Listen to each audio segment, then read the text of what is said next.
La nomination de Marc Shapiro comme chargé d'affaires à l'ambassade des États-Unis d'Amérique à Alger, elle était anormale. Elle est même inquiétante. Il n'a jamais été apprécié par les Algériens. Il n'a jamais été apprécié par les autorités algériennes. Il n'a pas laissé un bon souvenir. C'était un conseiller politique qui avait des positions politiques très critiques contre le régime algérien. Donc cet homme hostile à l'Algérie, c'est lui qui est revenu pour diriger l'ambassade des États-Unis d'Amérique. Marc Shapiro ne sera pas ambassadeur. Il sera chargé d'affaires. Ce qui est inédit et ce qui est inquiétant, c'est que Donald Trump, il a envoyé quelqu'un depuis les États-Unis d'Amérique en sa qualité de chargé d'affaires. C'est une première dans l'histoire des relations entre Algérie et les États-Unis d'Amérique. Parce que Marc Shapiro, il n'est pas intérimaire. Celui qui était intérimaire, c'est celui qui est sur place à Alger. Ce qui indique que les États-Unis d'Amérique ont choisi un rang de représentation inférieur. Donc Donald Trump, il a décidé de limiter et de réduire drastiquement ses relations diplomatiques avec l'Algérie. Ça menait à ce qu'il y a un malaise, que les États-Unis ne s'intéressent pas à l'Algérie. C'est un manque de respect pour l'Algérie. Alors que d'un côté, Abdelmajid Tebboune nous dit que les relations entre l'Algérie et les États-Unis d'Amérique sont excellentes. Il s'agirait apparemment d'un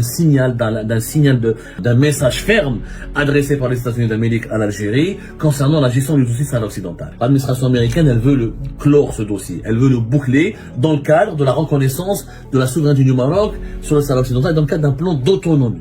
Peut-être les résistances algériennes à ce plan d'autonomie expliquent, à mon avis, la réaction, c'est ferme mais sévère. La nomination de Marc Shapiro comme chargé d'affaires à l'ambassade des États-Unis d'Amérique à Alger, elle était anormale, elle était intrigante, anormale, elle est même inquiétante. Et on a expliqué d'abord, au cours de cette émission que nous avons diffusée le 15 février dernier, on s'était attardé sur la personnalité de Marc Shapiro, sur son parcours. Marc Shapiro a déjà travaillé en Algérie entre 2007 et 2009 en tant que conseiller politique à l'ambassade des États-Unis d'Amérique à Alger. Il était le conseiller politique de celui qui était ambassadeur des États-Unis d'Amérique à l'époque. Et par la suite, il avait quitté le pays, il était parti à Bagdad. Et Marc Shapiro n'a pas du tout laissé, contrairement aux mensonges, c'est pour ça qu'on a fait grincer des dents et on a énervé les personnes que nous avons citées dans cette émission-là, que je vous invite à revoir d'ailleurs. Il n'a jamais été apprécié par les Algériens. Il n'a jamais été apprécié par les autorités algériennes. Il n'a pas laissé un bon souvenir. Il a laissé un très mauvais souvenir parce que c'était un conseiller politique qui avait des positions politiques très critiques contre le régime algérien. Il parlait beaucoup des droits de l'homme, il parlait beaucoup de la démocratie, il parlait beaucoup de la dictature, des dérives dictatoriales, il n'appréciait pas la politique étrangère de l'État algérien, il s'était pris la tête avec beaucoup des autorités, à plusieurs fois avec les autorités algériennes, au point où, à l'époque, on avait déjà orchestré contre lui une campagne très virulente, entamée en 2010, parce que son nom est apparu dans les caps de Wikileaks, juste après l'affaire Wikileaks, etc. En 2010, il a fait l'objet d'une attaque très violente de la part des organes médiatiques téléguidés par les services de sécurité algériens et par les services secrets notamment, où il était accusé d'être un homme hostile à l'Algérie. Donc cet homme hostile à l'Algérie, c'est lui qui est revenu pour diriger l'ambassade des États-Unis d'Amérique. Sauf que donc durant l'émission précédente, on n'a pas eu le temps nécessaire de vous expliquer le deuxième volet de cette inquiétante nomination décidée par Donald Trump. Ce deuxième volet concerne le rang de Marc Shapiro. Marc Shapiro ne sera pas ambassadeur, il sera chargé d'affaires. Ce qui est anormal. Pourquoi c'est anormal? Il faut savoir que dans la déontologie journalistique, dans la déontologie ou dans l'éthique diplomatique, quand un ambassadeur part ou il quitte une ambassade, pour n'importe quelle raison, parce qu'il est rappelé par son pays, parce que c'est la fin de son mandat, de sa mission, généralement les ambassadeurs c'est 4-5 ans, certains ambassadeurs restent des années, 10 ans, 20 ans, mais c'est un peu rare. Dans les pays structurés, dans les pays développés et civilisés, dans les pays démocratiques, les ambassadeurs restent 4-5 ans. Donc il y a une rotation, etc. Quand un ambassadeur quitte son poste, c'est un chargé d'affaires, effectivement, qui prend sa place. C'est un chargé d'affaires. Mais ce chargé d'affaires, il ne vient pas du pays, il ne vient pas de l'étranger, il n'est pas dépêché depuis Washington. Quand les États-Unis d'Amérique, par exemple, nomment un chargé d'affaires, les autorités américaines, elles sélectionnent celui qui est déjà chargé d'affaires, qui est présent sur place. Parce qu'il faut savoir qu'au niveau de toutes les ambassades, il y a l'ambassadeur, il y a le numéro 2 qui est le chargé d'affaires, ou le premier secrétaire de l'ambassade. Généralement, on l'appelle le chargé d'affaires. Ensuite, vous avez le premier secrétaire de l'ambassade. Ce sont le top 3, pratiquement, d'une ambassade. Un chargé d'affaires est toujours disponible sur place. Quand un pays rappelle son ambassadeur quand un ambassadeur termine son mandat, il est nommé dans un autre pays où il est nommé, où il est orienté vers un autre pays, où il doit partir pour travailler dans un autre pays, c'est lui qui doit le remplacer momentanément, en attendant la nomination, la désignation d'un nouvel ambassadeur. C'est le chargé d'affaires qui est déjà présent sur place, qui est déjà en position à l'ambassade, et qui est déjà membre du staff technique, en sa qualité du numéro 2. Par exemple, dans le cas de l'Algérie, quand elle a rappelé son ambassadeur à Paris, depuis en juillet 2024, elle n'a pas nommé un chargé d'affaires qui a été dépêché depuis Alger. Elle n'a pas envoyé depuis la capitale Alger un nouveau chargé d'affaires pour qu'il travaille à Paris. Non, c'est le chargé d'affaires qui était présent, qui était en poste à Paris, qui a repris la gestion, qui est devenu une sorte d'ambassadeur bis. En attendant que les autorités algériennes acceptent de nommer un ambassadeur à Paris. La même chose qui s'est passé entre la France et l'Algérie. Quand la France, en avril 2025, elle a rappelé son ambassadeur et elle a décidé que son ambassadeur ne retourne pas à Alger pour exprimer son mécontentement et son désaccord et son exaspération par rapport aux provocations, aux attaques lancées par les autorités algériennes contre les autorités françaises, il y avait déjà un chargé d'affaires en place qui a repris le contrôle et qui gère l'ambassade de France. D'ailleurs, quand l'Algérie veut manifester sa colère contre la France, elle convoque le chargé d'affaires. Ce chargé d'affaires, il fait office d'ambassadeur. C'est lui qui le remplace. Mais il était déjà présent sur place. Donc, la France n'a pas envoyé, comme l'Algérie, quelqu'un depuis Paris pour travailler à Alger. C'est toujours un fonctionnaire, un diplomate qui est déjà en position à l'ambassade. Dans ce cas, dans le cadre des États-Unis d'Amérique, ce qui est nouveau, ce qui est inédit et ce qui est inquiétant, c'est que Donald Trump, il a envoyé quelqu'un depuis les États-Unis d'Amérique en sa qualité de chargé d'affaires. C'est une première dans l'histoire. D'après nos vérifications, c'est une première dans l'histoire des relations entre l'Algérie et les États-Unis d'Amérique. En réalité, les États-Unis d'Amérique, normalement, si on applique la logique et les us et coutumes de la diplomatie, il y a déjà un ambassadeur, il y a déjà plutôt un chargé d'affaires. Quand au mois de janvier 2026, le 6 janvier 2026, quand l'ambassadrice américaine Elisabeth Moore-Obin a fait ses adieux à l'Algérie en rencontrant le président de la République en personne, de Majid Tebboune. Il faut savoir, la différence entre un chargé d'affaires et un ambassadeur, elle est capitale. Un ambassadeur, il est accrédité au niveau du chef de l'État. C'est le représentant d'un chef d'État auprès d'un chef d'État. Un chargé d'affaires, il est uniquement accrédité au niveau du ministère des Affaires étrangères. C'est deux rangs complètement différents. Normalement, après les adieux de Elisabeth Moore-Obin, il y a un chargé d'affaires qui s'appelle Ryan Paul-Srock, qui travaille à l'ambassade des États-Unis à Alger, qui est présent sur place. C'est lui qui aurait dû reprendre la gestion par intérim. Il serait devenu l'intérimaire de Elisabeth Moore-Obin, en attendant que le département d'État à Washington nomme un ambassadeur. Donc normalement, c'est lui qui assume le rôle de chargé d'affaires ad intérim, temporaire, en assurant la continuité de la gestion de l'ambassade, en attendant la nomination ou la confirmation d'un nouvel ambassadeur américain par le Sénat américain et par la Maison Blanche. C'est la tradition, c'est l'usage, c'est le mécanisme diplomatique qui permet d'éviter une vacance prolongée au pouvoir et qui maintient les opérations, les relations diplomatiques sans envoyer un nouveau diplomate depuis Washington. Sauf dans le cas précis de février 2026, Marc Shapiro, il va arriver le 1er mars 2026. C'est un choix différent et inquiétant parce que les États-Unis d'Amérique ont délibérément choisi un chargé d'affaires spécifique qui sera envoyé depuis les États-Unis d'Amérique pour succéder à l'ambassadrice Elisabeth Moore-Obin, plutôt que de promouvoir quelqu'un qui est déjà sur place. Ça, c'est nouveau. Donald Trump, le département d'État, Mark Rubio, aurait pu se contenter de promouvoir celui qui s'appelle Ryan Paul-Srock, qui est l'actuel chargé d'affaires de l'ambassade américaine à Alger. Ce n'était pas nécessaire de dépêcher quelqu'un depuis Washington. Donc, Marc Shapiro, il a été nommé par l'administration Trump, délibérément pour servir et pour travailler en tant que chargé d'affaires. C'est une baisse délibérée dans le monde, dans les milieux diplomatiques. On qualifie ce genre d'attitude et de décision de baisse délibérée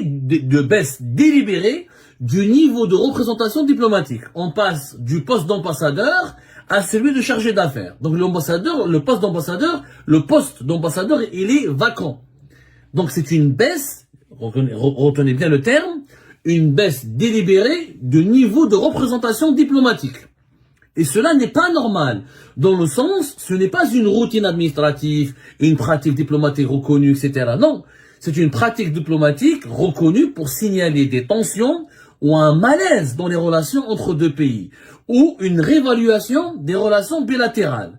Cela peut refléter des frictions ou des récentes, des divergences sur des questions fondamentales et importantes, et donc un malaise dans les relations algéro-américaines. Un malaise dans les relations algéro-américaines. En diplomatie, un chargé d'affaires en pays permanent, parce que Marc Shapiro, il n'est pas intérimaire. Celui qui était intérimaire, c'est celui qui est sur place à Alger, qui est Ryan Palsrock. Donc c'est un chargé d'affaires apparemment permanent. Il sera accrédité auprès du ministère des Affaires étrangères, ce qui indique que les États-Unis d'Amérique ont choisi un rang de représentation inférieur et des relations diplomatiques limitées avec l'Algérie. Donc Donald Trump, il a décidé de limiter et de réduire drastiquement ses relations diplomatiques avec l'Algérie.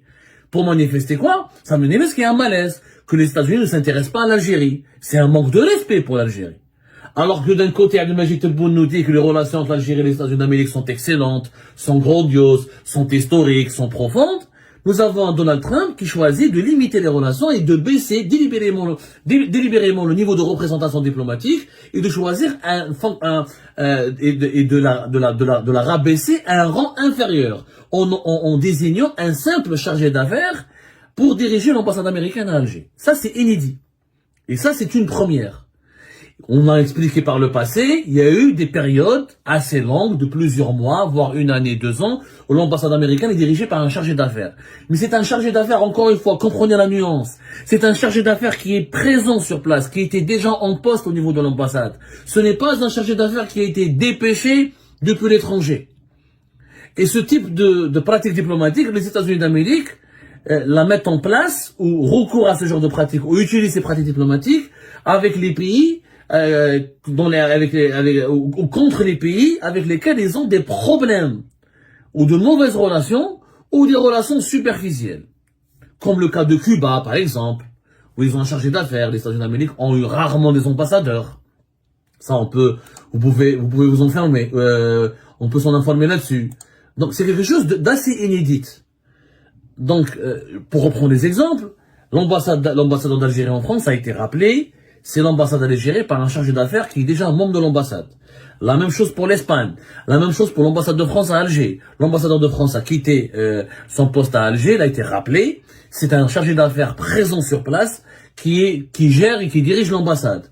Là, la nomination d'un chargé d'affaires par les États-Unis plutôt qu'un ambassadeur signale généralement une relation diplomatique dégradée. Pas une période de transition. Signale, ce n'est une période de transition s'il y avait un chargé d'affaires qui était en poste sur place et qui a été promu. Mais dépêcher un chargé d'affaires depuis Washington, c'est le signal, c'est la preuve ou la démonstration d'une dégradation des relations diplomatiques entre l'Algérie et les États-Unis d'Amérique. C'est un choix protocolaire qui n'est pas innocent, qui n'est pas fortuit, et c'est une dégradation à un rang inférieur, à un niveau inférieur des relations entre les États-Unis d'Amérique et l'Algérie. C'est une limitation des relations diplomatiques entre Washington et Alger. C'est une baisse de la reconnaissance, du niveau de la reconnaissance officielle. C'est une baisse du niveau de la reconnaissance officielle. Cela signifie que les États-Unis d'Amérique ne considèrent pas l'Algérie comme un pays ami, comme un pays partenaire, ou comme un pays important qui mériterait qu'on lui envoie un ambassadeur américain. Donc pour les États-Unis d'Amérique, l'Algérie n'est plus un pays important. Ça ne s'est jamais passé comme ça avant. Il s'est passé quelque chose, donc il y a une explication qui est certainement liée à un problème de fond. On ignore pour le moment les véritables raisons, on est en train d'enquêter, mais il y a un problème de fond qui a provoqué un malaise dans les relations algéro-américaines, et Donald Trump, l'administration américaine, l'administration Trump, et le département d'État de Marco Rubio, a décidé de riposter en dégradant les relations diplomatiques entre l'Algérie et les États-Unis d'Amérique, et en limitant les relations diplomatiques, et donc, c'est comme si une sanction, c'est comme si les États-Unis d'Amérique ont sanctionné l'Algérie en en rabaissant délibérément le niveau de représentation diplomatique que les États-Unis d'Amérique entretiennent avec l'Algérie. Et c'est un très mauvais signal. C'est un très mauvais signal. Ça signifie que nous n'avons pas de bonnes relations avec l'administration américaine actuelle. Qu'il y a un problème de fond. L'Algérie n'a jamais été, n'a jamais été, on va dire, elle n'a jamais été rejetée par les États-Unis d'Amérique. Elle n'a jamais été écartée de la sorte par les États-Unis d'Amérique. Elle n'a jamais été invisibilisée. C'est comme si maintenant l'Algérie est devenue un pays pas important. Elle n'a jamais été rabaissée. Voilà. L'Algérie n'a jamais été rabaissée par l'administration américaine. L'administration américaine, tous les présidents américains ont toujours considéré l'Algérie comme un pays pivot, comme un pays important. C'est le pays le plus important du continent africain, c'est l'un des pays les plus importants de l'Afrique du Nord, c'est le plus vaste pays géographiquement, il y a du pétrole, il y a du gaz, il y a des intérêts économiques, il y a des compagnies américaines qui investissent en Algérie. Donc là, il y a un changement de temps, il y a un changement d'attitude, il y a un changement de vision de la part des États-Unis d'Amérique vis-à-vis de l'Algérie de Tebboune. Et ça s'est passé qu'à l'époque de Tebboune. Ni à l'époque de Bouteflika, ni à l'époque de Zelou. Il y a toujours eu des ambassadeurs ou des chargés d'affaires nommés qui étaient en place, qui étaient présents en place. Historiquement, je n'ai pas trouvé, et vous me corrigerez, et j'appelle nos détracteurs à nous corriger si on s'est trompé, je n'ai jamais vu dans l'histoire récente ou ancienne de l'Algérie un niveau de représentation aussi inférieur sur le plan diplomatique entre les États-Unis d'Amérique et l'Algérie. Il y a eu des chargés d'affaires qui ont dirigé les ambassades américaines. Encore une fois, c'était des chargés d'affaires pour gérer une période de transition. Là, on n'est pas dans une période de transition. Là, je le répète et je le dis, ce n'est pas le mécanisme d'une période de transition. Ça, c'est une baisse de niveau de reconnaissance officielle. Ça, c'est une dégradation des relations diplomatiques. C'est inquiétant, c'est interpellant, c'est alarmant. Et c'est pour ça que le régime Tebboune, il a demandé à quelques officines à Alger de lancer une campagne médiatique pour essayer d'occulter cet aspect-là de crise ou cette dévalorisation, cette limitation des relations diplomatiques entre Alger et les États-Unis d'Amérique pour justement manipuler l'opinion publique algérienne et lui faire croire que ne vous inquiétez pas, tout se passe dans le meilleur des mondes possible entre Alger et Washington. Ce qui est faux, ce qui est mensonger. Et cette opération de propagande, nous l'avons dénoncée parce qu'elle occulte la vérité, parce qu'elle cache la vérité aux Algériennes et aux Algériens. Nous, on cherche la vérité. Washington et les États-Unis d'Amérique, c'est un partenaire majeur pour l'Algérie. S'il y a un malaise, il faut le dissiper rapidement. L'Algérie n'a aucun intérêt à se mettre à dos Donald Trump.